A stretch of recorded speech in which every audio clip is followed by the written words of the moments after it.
Olá, minha amiga, meu amigo.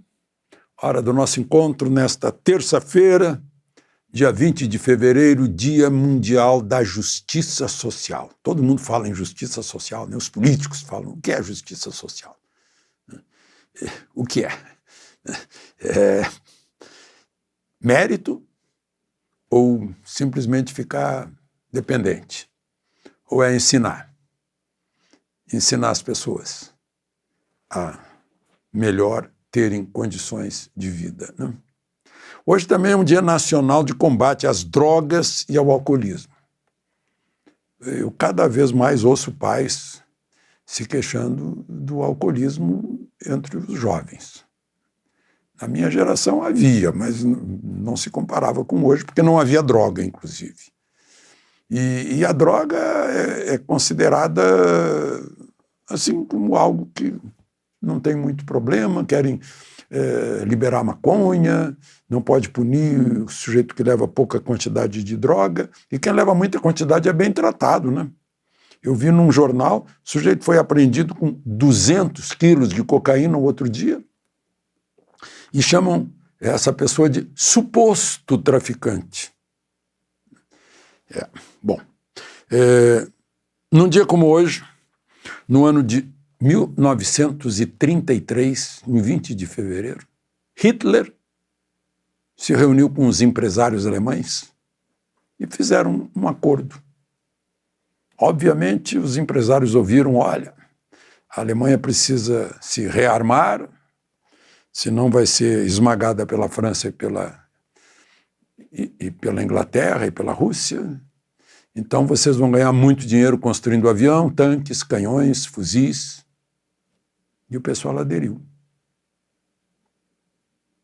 É a história. Aderiu a Hitler. Gente que lia Goethe, país que produziu Kant, Beethoven, Wagner. Como? Einstein. Como? Interesses. Bom, e tem uma outra repetição da história. Atualização da história. 1941, 20 de fevereiro. De Plotzk, na Polônia, o regime nazista embarca a primeira carga de judeus para campo de concentração. Estava começando o Holocausto. Não esqueça de se inscrever e ao final de deixar o seu gostei ou não gostei.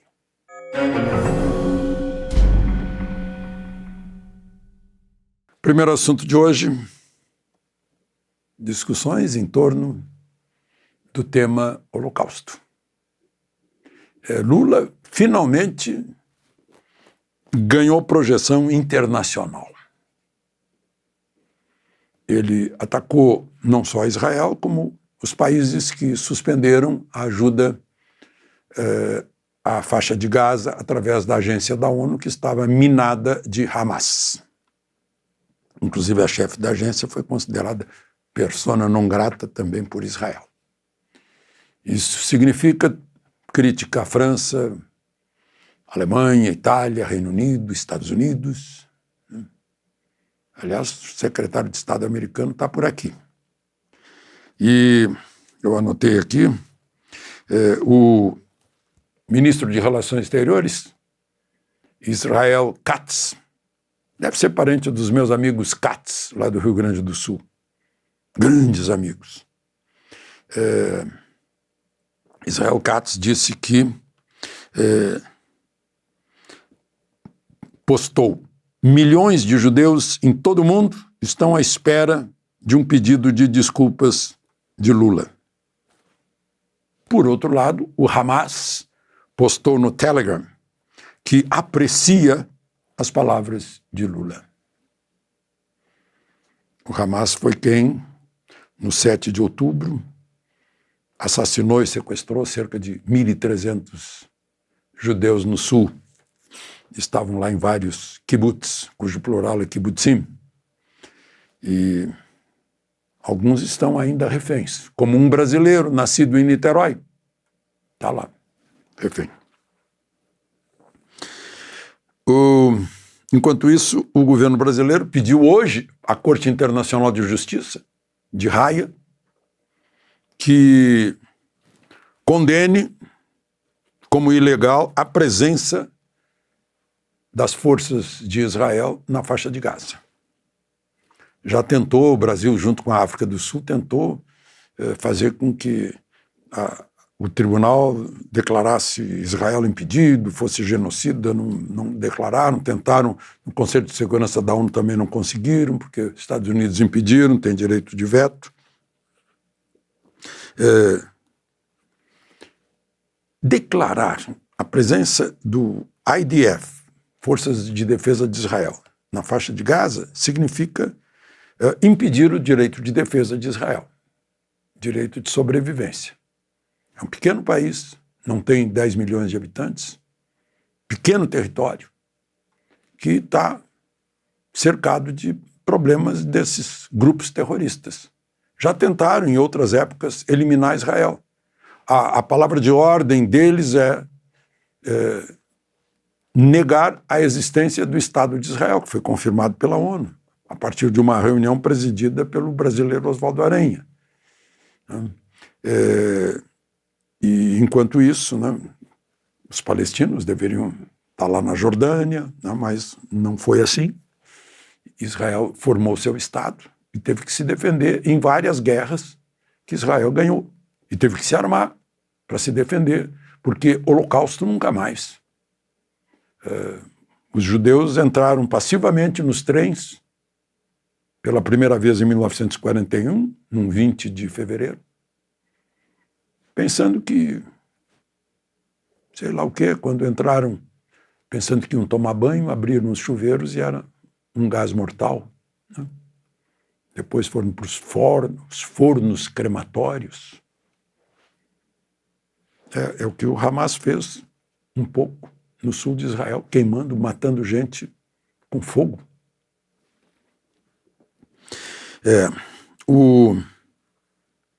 Matou e sequestrou 1.300 pessoas para um país com 10 milhões de habitantes, equivale no Brasil um grupo terrorista entrar no Brasil de repente, no sul do Brasil, entrar em fazendas no sul do Brasil e matar 27 mil pessoas. Essa é a equivalência, esse foi o choque que Israel recebeu. Bom, e em Cuba, outra palavra favorável a Lula. O ministro de Relações Exteriores da Rússia, certamente agradecendo a defesa que Lula fez de Putin no caso da morte na prisão do Navalny, que agora a família não pôde sequer ver o corpo, mas elogiou as palavras de Lula, apoiou. Bom, e aí, aqui no Brasil, acho que já entregou a essa hora a Carla Zambelli, deputada Carla Zambelli, colheu assinaturas, acho que umas 120 assinaturas por aí, ao redor de quase 1/5 da Câmara dos Deputados, pedindo o impeachment de Lula. Acho que não vai ter futuro, porque eu não vejo, ela alega que foi injúria racial, né, um ato de antissemitismo, e diz ela que, hostilizando Israel, cria o risco de guerra, né? Isso é ruim para o Brasil, mas eu não encontrei aqui na Constituição nada parecido. A Constituição, no artigo 85, crimes de responsabilidade do presidente da República que atentem contra a Constituição Federal, especialmente contra a existência da União, não é? Livre exercício do poder legislativo, do poder judiciário, do Ministério Público, de poderes constitucionais das unidades da Federação. Por parte do chefe do Poder Executivo, não. Livre exercício do poder legislativo.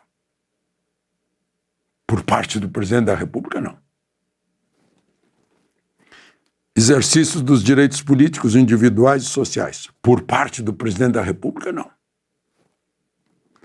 Segurança interna do país, não. Israel está tão longe, né? A probidade na administração não é o caso, lei orçamentária não é o caso, cumprimento das leis e das decisões judiciais não é o caso.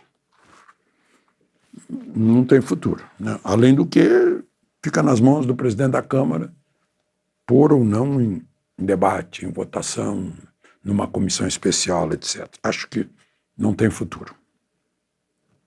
Bom, o relator, ministro Toffoli, do inquérito sobre as supostas agressões sofridas pelo ministro Moraes no aeroporto Fiumicino, ou Leonardo da Vinci, em Roma, ele mandou retirar dos autos os relatos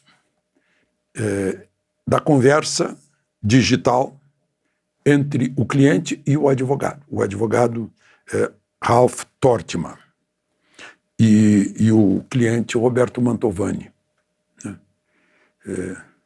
Mandou retirar, mas houve a violação porque se tornou público. Se tornou público uma conversa que estava sob sigilo e ninguém tinha quebrado o sigilo do advogado.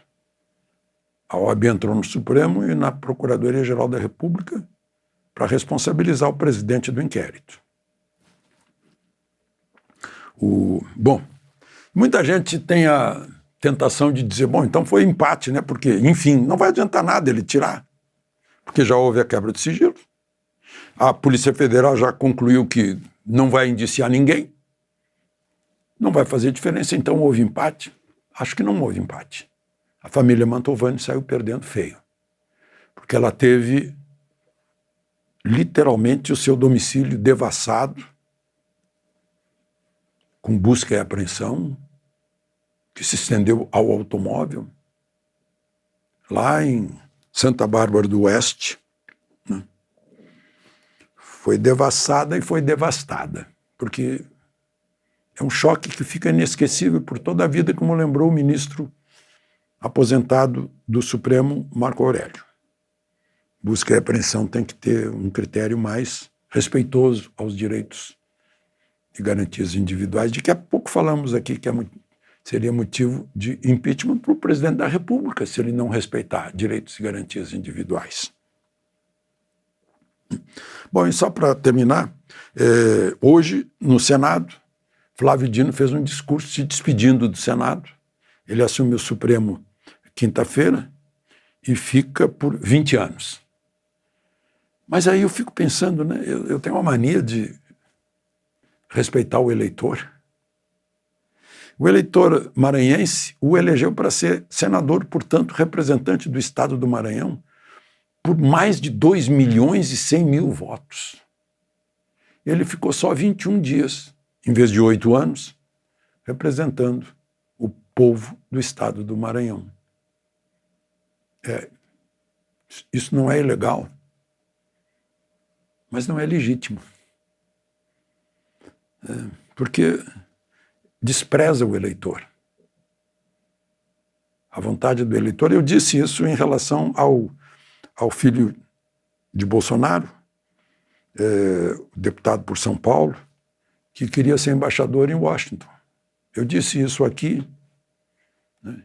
Ele teve 1.800.000 votos por aí. Ele está atraindo 1.800.000 pessoas se aceitar ser embaixador em Washington. Flávio Dino, primeiro, em vez de aceitar os seus mandantes, 2.100.000 mandantes do Maranhão, ele aceitou ter apenas um mandante, o presidente da República. Isso é algo que tem que mudar, porque senão não funciona a representatividade da fonte do poder. É básico. De Brasília, Alexandre Garcia.